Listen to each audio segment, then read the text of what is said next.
Let it be a Nick and Jane, and let it be a Mr. Smith, a banker of Nick and Jane. They both keep their money in his bank. That's why we use the title Mr. Smith with respect.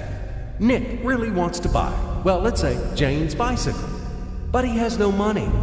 More precisely, he has money, but not enough, only $10, while Jane wants $100 for her precious bicycle. That's a problem. What should Nick do? Well, this bicycle is so desirable. He gives Jane his $10 as a deposit and asks plaintively not to sell the bike to anyone. He says that he will bring the rest of the money soon. At the same time, he runs to his bank, to the respected Mr. Smith, to get a loan for the missing $90. As ill luck, Mr. Smith has no money at this moment, but he knows perfectly about $10, which Nick gave to Jane. And where will Jane bring his money to? That's right, she will put these $10 in her lovely bank to the same Mr. Smith. Therefore, Mr. Smith asks Nick to come back tomorrow, in the hope that tomorrow he will get these $10. And everything happens this way. The next day, Jane brings $10 to the bank. The bank provides Nick these $10 on credit. Nick immediately gives them to Jane. She again puts them in a bank. The bank again provides Nick these $10 on credit, etc. As long as Nick the fool will gather enough money for the bicycle. Don't you get confused yet? Be patient, I told you. These demons have been trying to confuse you during 1,000 years. These damn economists and financiers. But anyway, we will figure everything out.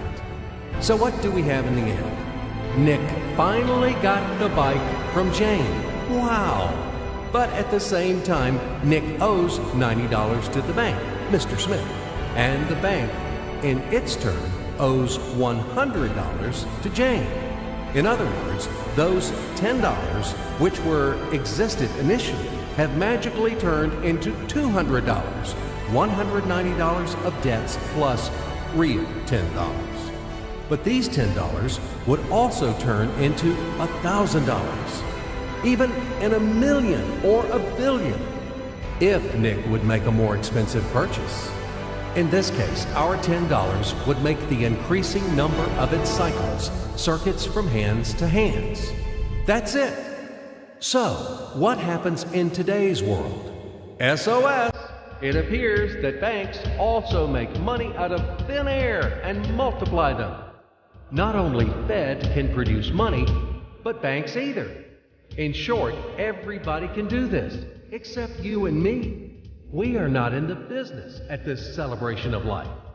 I would like to print or draw some money as well. In fact, these banks multiply money without any control. And we're still wondering why the banker lives better. What are naive fools are we? Now it is clear why. The one who produces the money, of course, lives better. But this is not enough. From this moment, poor Nick will never be able to repay his debts owed to the bank, no matter how hard he would work. Silly Nick doesn't know it yet, that he's in slavery to the bank, in credit bondage forever, because those $90 which he owes to Mr. Smith do not exist in nature at all. Sly Mr. Smith made his money out of nothing. He created them out of thin air, just one click. And $10 turned into $200. Yes, but you can object